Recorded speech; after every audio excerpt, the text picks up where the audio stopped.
천국이 있습니까? 라고 부처님한테 여쭤봐요, 제자가. 그랬더니 이렇게 비유를 하세요. 내가 어젯밤에 클럽 가봤죠, 보살님. 안 가봤어요? 대답이 약간 늦게 나왔어요. 클럽 가서 신나게 놀았어요. 예를 들어 자랑하는 거예요, 우리 보살님이. 다음날, 야, 나 어제 클럽 가서 놀았는데 진짜 멋있는 남자하고 나 어제 밤새도록 놀았다? 이렇게 얘기한 거예요. 반응이 어때요, 그러면? 오, 누군데? 그 사람 누군데? 갔네. 다녀왔네. 정확히 알고 있잖아요. 진짜? 누군데, 그 사람? 그 사람 어디, 키가 커? 아니, 몰라. 무슨 말이야? 키가 큰 줄 모른다는 게. 그 사람 집이 어디래? 몰라. 그 사람은 얼굴이 좀 밝어? 아니면 좀 구릿빛으로 약간 남성적이야? 얼굴 색깔이 어때? 몰라. 그 사람 이름이 뭐야? 몰라. 그 사람을 만났다라는 얘기 말고는 아무런 정보가 없는 거예요. 그 사람을 옆에서 다른 사람이 본 사람이 있어? 아니? 그럼 믿을 거야, 안 믿을 거예요? 믿기 힘들죠. 그게 천국이라 그러셨어요.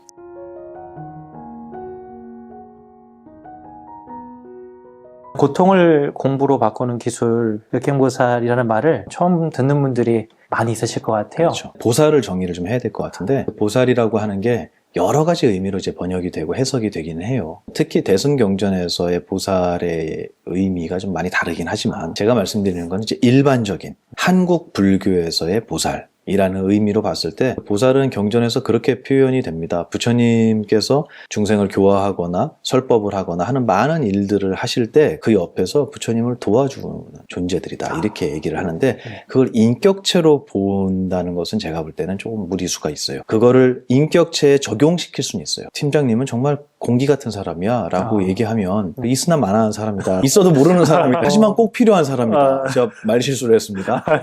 저도 모르게 본심이 나왔어요. 네.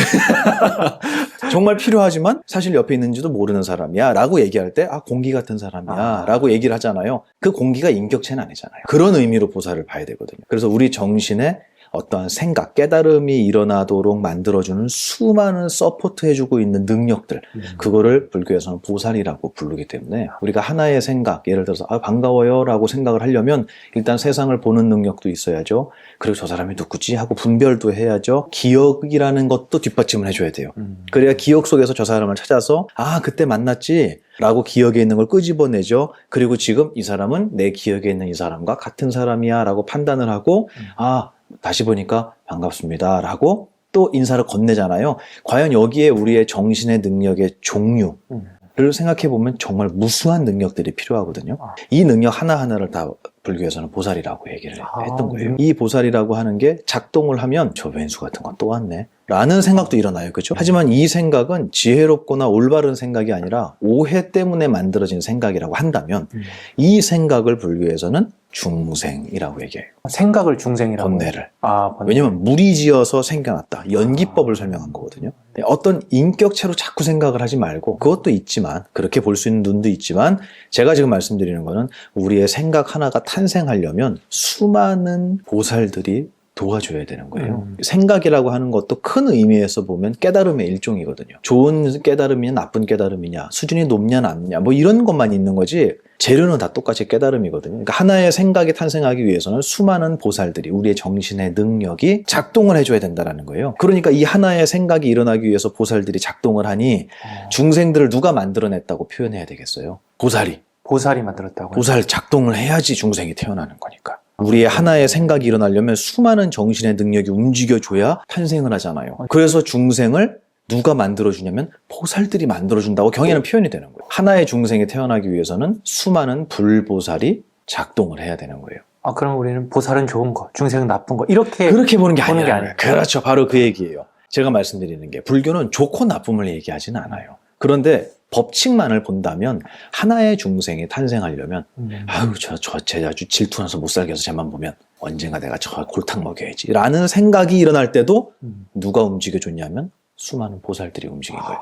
그러니까 이건 넓은 의미에서 보면 모든 중생들이 그리고 강아지한테도 보살이라는 능력은 똑같이 갖춰져 있는 거예요. 근데 이 위대한 보살이라는 능력으로 과연 어떤 중생을 만드냐는 그 사람에게 달려있는 거잖아요. 그래서 보살이 중생을 만들기도 하고 보살이 모여서 누구를 모시냐면 부처를 모시기도 해요. 네. 이건 뭐냐면 온전한 완벽한 깨달음을 일으킬 때는 중생이 아니라 부처를 만들어낸다. 그래서 부처님 옆에 보살님들이 양쪽에 있잖아요. 협시보살이라고 하잖아요. 하나의 깨달음을 만들기 위해서는 많은 보살들이 필요하다는 걸 상징적으로 보여주는 거예요. 그래서 부처님 한 분에 많은 보살님들이 붙어있는 이유가 무슨 뭐 피라미드식 무슨 관료제를 얘기하는 게 아니라 하나의 깨달음, 우리의 깨달음. 오늘 차가 되게 좋은데요? 라는 깨달음이 일어나려고 해도 맛보는 능력, 이게 무슨 차인지를 아는 능력, 그리고 저 사람에게 어떤 표현을 해야 되는지를 생각할 줄 아는 능력, 수많은 능력이 동원돼서 나오는 거예요. 네. 이거를 보살이라고 생각을 하는 거예요. 이해가 되시죠? 네. 그러니까 하나의 생각이 탄생하기 위해서는 수많은 보살들이 움직여줘야 된다. 어떤 종교의 영역이 아니라 우리 정신의 구조를 설명할 때는 필수적인 이 보살이라는 개념이 나오게 되는 거죠. 시간이 지나면서 보살님들한테 이렇게 빌면 소원 들어주는 이런 식으로 불교가 이제 변해온 거예요. 실질적으로 그 보살의 의미는 그렇지는 않다. 인격체가 아니다. 그리고 이제 아까 말씀하신 역행이라고 했잖아요. 그 역행은 순행 보살의 반대말이에요. 순행은 흐름을 따라가는 보살이고 역행은 흐름을 거스르는 보살이에요. 그러니까 내가 되지 않을 것을 억지로 노력해갖고 이거는 죽어도 해야 돼 라고 노력할 때도 보살은 작동을 해주고 오늘 좀 쉬어야겠다 띵가띵가 하고 방에서 넷플릭스 보면서 놀 때도 보살은 작동을 하는 거예요. 어느 게 힘들겠어요? 안 되는 걸 하려고 노력할 때가 힘든 거잖아요. 네. 그때를 역행보살이라고 해요, 사실은. 아침에 눈이 안 떠지는데 막 애를 쓸 때도 그렇죠. 역행보살이 작동하는 거예요. 당연하죠. 똑같이 보살인데 거기에 이름을 그냥 붙인 거예요. 같은 보살들인데 같은 능력들인데 즐거울 때는 역행이라고 안 하죠. 네. 근데 이거를 지금 제가 어떻게 제가 설명을 했냐면 나에게 어려운 일이 닥쳤을 때 이 힘든 일을 보고 내가 좌절을 하거나 원망을 하거나 분노를 하게 되면 이 일이 지금 나의 기억에 어떤 씨앗으로 심기는지를 생각해 보는 거예요. 그래서 오늘 출근하다가 넘어졌어요. 그래서 무릎을 깠어요. 네. 아, 정말 아침부터 정말 재수없네, 이거. 야, 넘어진 김에 회사를 그만둬야겠다. 이렇게 생각할 수도 있잖아요. 그죠? 안 그래도 오기 싫은데. 근데 그게 아니라 넘어지고 나서, 아, 내가 넘어진 것 때문에 저 앞에서 교통사고를 피했을 수도 있어. 라고 생각할 수도 있어요. 저는 행자 생활 때 너무너무 힘들고 고생스러웠는데, 그 순간, 그 시절에는 그게 엄청나게 저에게 큰 고난으로 느껴졌어요. 그리고 제가 반드시 그걸 넘어서야 할 어떤 숙제처럼 느껴졌는데 지금 생각해보니까 그 시간, 힘들었던 그 시간이 없었다면 지금 이 자리에 있는 보만이는 없었겠죠. 그렇게 보면 내가 지금 행복하다면 과거에 힘들었던 일들은 다 이 행복을 위해서 있었던 거구나 라고밖에 생각할 수가 없잖아요. 네. 그러면 그때는 힘들었다고 치자고요. 그러면 힘들었으면 이건 순행보살이에요, 역행보살이에요? 역행보살이죠. 힘듦으로 끝나면 사실 그걸 보살이라고 이름도 안 붙여요. 그냥 지긋지긋했어 이렇게 얘기할 거예요. 근데 그 힘든 일 때문에 지금 내가 편안하고 행복할 수 있다면 내 주변, 내 뒤에 있었던, 내 지난날에 있었던 모든 아픔들은 전부 다 내가 행복하게 하기 위한 역행보살이었다라고 제가 설명을 드리는 거예요. 아, 그러면 지금 행복한 게 뭐 너무 중요하겠는데요? 제일 중요해요. 그게 처음이자 마지막. 부처님께서 그러셨거든요. 이런 말씀을, 비유를 드시는 거예요. 인도에도 지금의 어떤 유신론적인 종교 수행을 하신 분이 많이 있었거든요. 그리고 심지어는 그게 환생하고도 연결이 돼서 나는 죽은 다음에 천상에 태어날 거야 라는 것이 이 삶의 목표인 수행자들이 있었어요. 특히 고행주의자들은 자기의 몸을 정말 극도로 고통을 주어서 이 육신에 끄달리는 우리의 정신이 육신의 극한의 고통을 줌으로 해서 육신으로부터 독립적으로, 개별적으로 자유로워지는 것을 이 사람들은 목표로 삼는 거예요. 그렇게 수행하다가 죽으면 천상에 행복한 곳에 태어난다 이렇게 얘기를 하는 거예요. 천국이 있습니까? 라고 부처님한테 여쭤봐요, 제자가. 그랬더니 이렇게 비유를 하세요. 내가 어젯밤에 클럽 가봤죠, 부처님? 안 가봤어요? 안 가봤어요? 대답이 약간 늦게 나왔어요. 클럽 가서 신나게 놀았어요. 예를 들어 자랑하는 거예요, 우리 보살님이. 다음날, 야, 나 어제 클럽 가서 놀았는데 진짜 멋있는 남자하고 나 어제 밤새도록 놀았다? 이렇게 얘기한 거예요. 반응이 어때요, 그러면? 오, 누군데? 그 사람 누군데? 갔네. 다녀왔네. 정확히 알고 있잖아요. 진짜? 누군데, 그 사람? 그 사람 어디, 키가 커? 아니, 몰라. 무슨 말이야? 키가 큰 줄 모른다는 게. 그 사람 집이 어디래? 몰라. 그 사람은 얼굴이 좀 밝어? 아니면 좀 구릿빛으로 약간 남성적이야? 얼굴 색깔이 어때? 몰라. 그 사람 이름이 뭐야? 몰라. 그 사람을 만났다라는 얘기 말고는 아무런 정보가 없는 거예요. 그 사람을 옆에서 다른 사람이 본 사람이 있어? 아니? 그 믿을 거야, 안 믿을 거예요? 믿기 힘들죠. 그게 천국이라 그러셨어요. 있다는 얘기는 들었지만 간 사람도 없고 그게 어디 있는지도 몰라요. 어디? 제가 이 얘기를 왜 하냐면 그렇기 때문에 천국을 부정하는 게 문제가 아니라 그게 문제가 아니라 지금 행복 안 하면 언제 행복하겠느냐라는 얘기를 하시는 거예요. 죽은 후의 행복을 위해서 우리의 삶, 지금이라는 삶을 고통으로 채워나간다는 것은 어려운 일이다. 그건 네. 맞지 않다. 그렇기 때문에 우리는 행복하려면 지금 행복해야 되는 거예요. 근데 우리는 내일의 행복을 위해서 지금을 고통으로 채우는 것에 되게 익숙해져 있어요. 그래서 아무리 오래 살아도 그 내일의 행복이 안 와. 올 것 같은데 안 와. 온 것 같은데 내가 기대했던 그 행복이 아닌 거예요. 이런 고통들을 겪게 되는 거예요. 그래서 지금 이 순간에 지금 촬영 우리 하고 있잖아요. 이 순간에 여기에 지금 막 배 아프고 심장 아프고 이런 분 없잖아요. 그죠? 그리고 지금 막 전화 와갖고 가족 중에 누가 아프다고 연락받은 분도 없잖아요. 지금 이 순간에 이런 일을 우리가 할 수 있다는 자체만으로도 나에게 허락된 정말 최고의 행복이 아닌가라는 생각을 할 줄 알아야 되거든요. 근데 그걸 잊어버리고 사는 거예요. 그러니까 지금 내가 얼마나 행복한지를 느낀 사람은 지난날의 모든 나의 아픔, 힘든 일들은 나의 지금 이 행복을 위해서 있었던 거구나.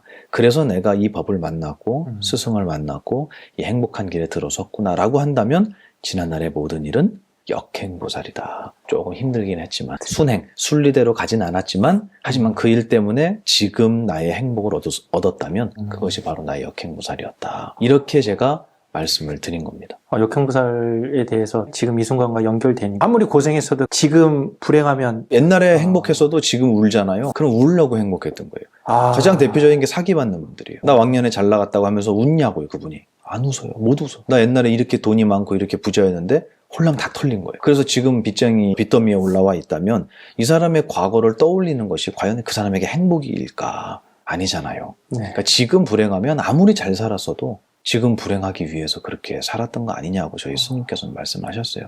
제일 중요한 건 이 순간에 우리가 얼마나 난 정말 행복하게 살고 있구나 라는 걸 느끼고 있느냐. 이게 나의 지난 날을 한 번에 다 바꾸는 거예요. 그렇다면 스님은 좀 행복하셔 보여요. 네? 그래요? 네, 이렇게 보입니다. 예, 저 연기를 잘해요. 저희를 비롯해서 많은 사람들이 행복한 순간들이 그렇게 많은 것 같지 않아요. 방법을 모르는데 맞아요.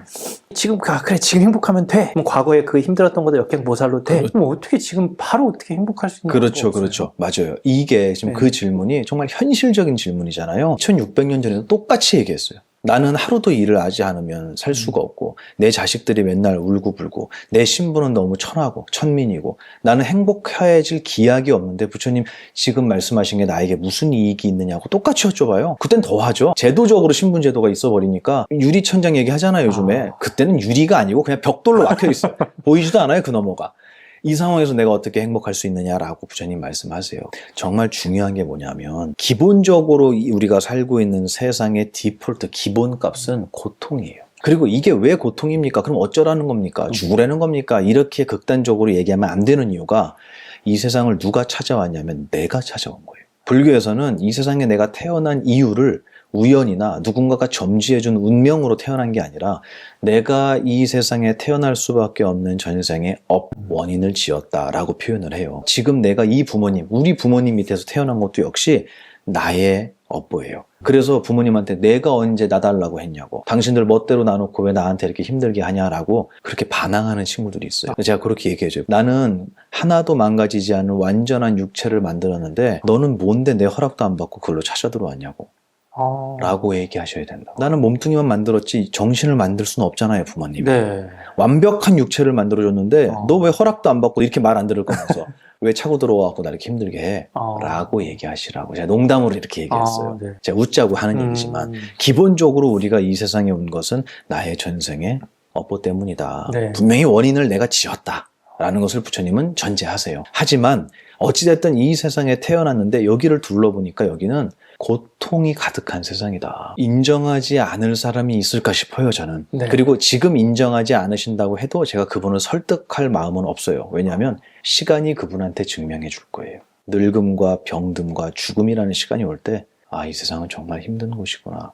그리고 이 세상이 어떻게 돌아가는지, 이 세상에 살고 있는 사람들이 서로를 얼마나 반목하고 서로가 잡아먹으려고 하는지, 그리고 돈이나 명예 앞에서는 양심이나 정의, 도덕, 윤리 이런 것들이 정말 휴지 조각이 되는지를 경험을 누가 시켜주냐면 시간이 시켜줄 거예요. 그리고 그 속에서 어떤 게 진짜 행복일까라는 고민을 그분이 당연히 하게 된다고 봐요. 그만큼 이 세상은 고통의 세상이다. 부처님은 고통이라는 것에 대해서 굉장히 상세하게 설명하세요. 네. 그러니까 이 불교를 모르는 분들은 야, 이거 다 때려치고 죽으라는 얘기인가 보다. 나 재밌는 일도 많았는데 왜 저렇게 말씀하시지? 그게 아니라 우리가 즐겁다고 이야기하는 거는 정말 유한적이라는 거예요. 그래서 뭐라고 표현하시냐면 내일의 행복을 위해서 지금을 고통으로 채워나가는 사람들은 고통의 시간은 길고 행복의 시간은 너무 짧더라는 거예요. 네. 그 경이 그대로 나와요. 고통의 시간은 너무 길어. 노력하는 시간은 너무 길고 행복이 있을지 모르겠지만 있다고 하더라도 그 행복은 너무 짧다라고 경에 나와요. 그럼 우리의 인생을 전체를 통틀어 봤을 때 내가 하기 싫은데도 노력하고 인내하고 억지로 했던 시간과 정말 행복해서 신나서 뛰어다녔던 시간하고 비교가 되겠냐고요. 이 물리적인 시간의 양이 비교가 안 되죠. 그만큼 이곳은 고통의 세상이다. 그러면 여기가 왜 고통의 세상이냐고 물어서는 안 돼요. 제가 그걸 여쭤봤거든요, 큰 스님께. 네. 그랬더니 뭐라 그러셨냐면 옛날에 그런 일이 있었어요. 제가 고등학교 때 싸움이 한번 붙은 적이 있어요. 아. 이게 방송에 나가도 되는지 모르겠는데 또 학폭 또 걸려갖고 때리진 않았습니다. 너무 부조리한. 왜냐하면 그때는 오락실이 많았었어요. 근데 제가 절에서 학교를 다녔으니까 근데 버스가 하루에 몇 대 안 돼서 절에 가려고 친구들하고 버스를 기다리는데 놓친 거예요, 버스를. 조금 늦어서. 그러니까 1시간 넘게 기다려야 또 다음 버스가 와요. 시골이라서. 그 시간 동안 놀 게 없잖아요, 고등학생들이. 오락실 가서 놀자. 그래서 시간 때우러 갔어요. 근데 거기서 머리를 노랗게 물들인 선배가 있어요. 자퇴했어요. 그분이 누군지 알아요. 담배를 뻑뻑 피는 거예요. 이제 고등학교 2학년밖에 안 됐거든요. 내가 1학년이었으니까. 근데 뭐가 잘 안 됐나 봐요, 게임이. 일어나더니 그 담배불을 그 앞에 앉아있는 중학생 머리에다 집어 던진 거예요. 머리에서 불똥이 팍 튀면서 얼마나 뜨거워요, 담배불이. 말도 안 되는 짓을 한 거죠. 깜짝 놀라서 뒤를 탁 쳐다봤는데 너무 무서운 형이 앉아있으니까 얘가 아무 말도 못하고 그냥 가만히 서 있는 거예요. 이 상황이 됐어요. 팀장님 어떻게 하실래요? 그걸 봤어요, 앞에서. 불의를 보면 꼭 참아야 되는 거예요. 저는 도저히 참을 수가 없었어요. 그리고 참지 않는 게 올바른 거라고 믿었어요. 저도 그분하고 싸우기 두렵죠. 근데 거기서 싸운 거예요. 경찰서 갔겠죠? 저녁에 밤늦게 절에 돌아왔어요. 그리고 제가 큰 스님께 말씀드렸어요. 스님, 이런 일이 오늘 있었는데 도저히 참을 수가 없습니다. 그런 거를 보고선 참을 수가 없습니다. 그런데 참자니 내가 미쳐버릴 것 같고 안 참자니 이렇게 피곤합니다. 경찰서를 다녀야 되고 주먹질을 해야 돼요. 얻어 맞아야 돼요. 어떻게 해야 돼요, 도대체? 제가 여쭤봤어요. 어떻게 해야 돼요, 스님? 그랬더니 뭐라 그러시냐면 너 거기 안 가면 돼, 그러시는 거예요. 원래 그런 곳이. 원래 불량한 친구들이 오고 담뱃불을 나보다 약한 애 머리통에다 집어 던지는 일이 비일비재한 그런 곳이에요. 누가 찾아갔죠? 내가 찾아갔어요. 그래놓고 스님 여기를 어떻게 바꿔야 되냐고 묻는 거예요, 지금. 그래서 뭐라고 비유를 들으셨냐면 너가 비행기 타고 아프리카에 가서 야, 여기가 사람 살만한 곳이냐, 이게? 이렇게 더워서 어떻게 살아? 저 사람 너무 불쌍해. 그러니까 나 아프리카를 좀 시원하게 만들어야겠어. 가능하겠냐 그러시는 거예요. 이 세상이 고통의 세상이라고 이야기하시는 것은 여기가 정말 힘든 것이고 나는 어떻게 살아야 행복할 수 있을까? 이 힘든 세상에서 원래 다 그런 거야 라는 말 말고 어떻게 하면 이 속에 사는 사람들을 조금이라도 행복한 길로 이끌 수 있을까라는 생각을 하는 마음이 넓은 큰 위대한 스승의 길로 안내하기 위해서 부처님이 설명을 하시는 거예요. 이렇게 힘들어. 너만 힘든 거 아니야. 다 힘들어. 그러니까 이 힘들지 않은 법을 공부하면 너는 이걸 어떻게 해야겠어? 나가서 사람들에게 전해야 되지 않겠어? 이 세상을 맑히기 위해서 노력을 하셨던 거예요. 제가 드리고 싶은 말씀은 뭐냐면 원래 이것은 그런 곳이에요. 그럴 수밖에 없어요. 우리가 거길 왔어요. 그러니까 아무리 노력해도 세상이 바뀌겠습니까? 정말 어려운 일이에요, 이거는. 정말 어려운 일입니다. 어려운 일이에요. 아무리 우리가 이 말씀을 공부하고 자유로워져도 세상은 안 자유로워요. 그래, 모든 거는 소리고 그래, 난 아무렇지 않아 해도 나한테 해코지 하는 사람을 막을 수는 없어요. 이 세상은 그런 곳이에요. 그렇기 때문에 고통이라는 걸 얘기한 거예요. 그러니 지금 팀장님 말씀이 저는 100% 이해가 되는 거죠. 그럼 이 세상 속에서 어떻게 해야 되겠습니까? 스님은 행복해 보이지만 우린 아니잖아요. 이제 무슨 공부를 하게 되냐면 그러면 우리가 여기를 왜 오게 됐느냐? 왜 우리가 이렇게 고통스러워졌느냐? 여기서 부처님의 인과법이 빛을 발하는 거예요. 내가 원인을 심었기 때문에 결과를 이렇게 받게 된다. 기억도 나지 않는 그 그렇죠. 전생에 바로 거기까지 얘기를 하시는 거예요. 아, 왜냐면 그 얘기를 안 하면 내가 이번 생에 뭘 그렇게 잘못했다고요? 이렇게 나온다고. 그게 아니라 전생부터 내가 기억하지 못하지만 씨앗을 심지 않고 열매가 어떻게 맺혔겠느냐. 이것은 반드시 누구도 피할 수 없는 법칙이기 때문에 단지 내가 기억나지 않는다고 해서 그것을 부정해서는 안 된다. 내가 지었으니까 다 달게 받아야지. 여기서 끝나는 게 아니에요. 그게 아니라 더 중요한 건 뭐냐면 지금이라 그랬잖아요. 지금은 무슨 씨앗 심고 있냐는 거예요. 그동안 쌓아왔던 것에 대한 결과는 비록 내가 어리석어서 지금이라는 시간을 힘듦으로 고통으로 채우고 있을런지는 모르겠어요. 네. 내가 어리석어서. 네. 하지만 그 고통, 지금의 상황, 이것을 바라보는 내 눈을 또다시 부정적이고 원망하는 눈으로 그것을 해석하고 있다면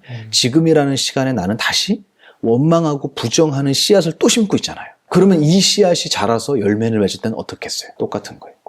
이 고통이 영원한 거예요. 그러니까 이제 부처님께서 우리의 스승이 얘기를 해주시는 거예요. 옛날 거는 얘기하지 말자. 왜냐면 그거는 씨앗을 심었고 그 열매는 너 무조건 받아야 돼. 미안하지만. 너가 알아서 받아야 돼. 그런데 중요한 건 너 지금도 심고 있어. 그럼 지금 심는 거는 옛날 같은 거 심으면 안 되지 않겠어? 라는 얘기를 해주시는 거예요. 정말 감사한 얘기예요, 이거는. 네. 그러니까 질문이 달라져요, 이제. 저는 왜 이렇게 고통스럽습니까? 전생에 뭔 죄를 졌길래? 이 질문에서 그럼 부처님 저는 지금 올바른 씨앗을 심고 있습니까? 라는 질문으로 바뀌는 거예요. 이제 지금에 대한 질문을 하기 시작하는 거예요. 그래서 제가 이런 말씀을 드릴 때도 내가 어리석어서 지난날 살아왔던 것에 대한 결과는 그래 내가 감내해야 돼 라는 저는 용기를 가지셨으면 좋겠어요.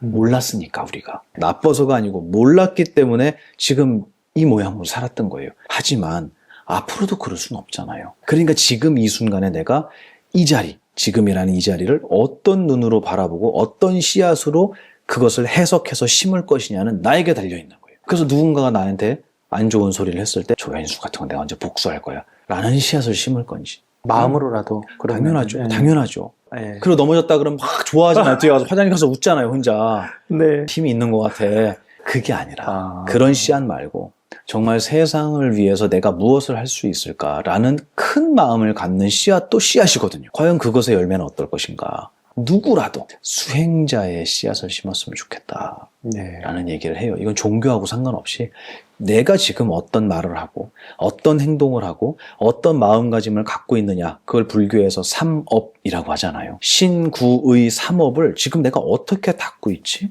내가 누구 욕하고 있나? 원망하고 있나? 내가 방금 말 이상하게 한 것 같은데? 나 말 이렇게 하면 안 되는데? 이거는 세상을 보는 게 아니라 나를 보는 거잖아요. 수행자라고 하지 않습니까? 모두가 자기를 돌아보는 수행자가 됐으면 좋겠어요. 그러면 여기에 10명이 있는데 10명이 각자 자기를 본다면 여기는 세상을 바꿔야 할 이유가 없어요. 이미 바뀌어 있어요. 근데 나는 안 변하고 세상을 바꾸려고 해요, 사람들이. 그 바뀌겠냐고. 그 사람들도 똑같거든요. 자기는 안 바뀌고 남을 바꾸려고 하고 있거든요. 네. 끝없는 전쟁이에요, 여기. 그게 아니라 모든 구성원들이 자기가 변하려고 노력한다면 그런 사회에서는 세상을 바꾸려는 노력은 필요가 없어요. 이미 바뀌어 있어요. 저는 그거를 꿈꿔요. 그래서 이거는 어떤 불교의 부처님 믿어야 된다 이런 얘기가 아니라 우리가 그동안 어리석어서 잘 몰랐기 때문에 함부로 내디딘 발걸음 때문에 나에게 지금 힘든 일이 왔다면 이거를 조금 더 지혜롭게 바라보고 어떻게 하면 나의 내일은 나의 오늘보다 더 행복해질 수 있을까? 아, 그것은 지금에 달려있는 것이구나. 그러면 지금 내가 어떻게 행동하고 있는지를 잘 돌아봐야겠구나 라고 생각한다면 이 사람은 수행자예요. 과거에 대한 얘기, 미래에 대한 얘기, 그것보다는 현재 지금에 대한 얘기가 중요하다라고 말씀드린 거고, 행복하지 않은 저희들은 어떻게 해야 됩니까? 라고 물어본다면 지금이라도 시작하라고. 지금이라도 심기 시작해라. 저는 꼭 말씀드리고 싶어요. 난 이미 틀렸어 이러지 마시고.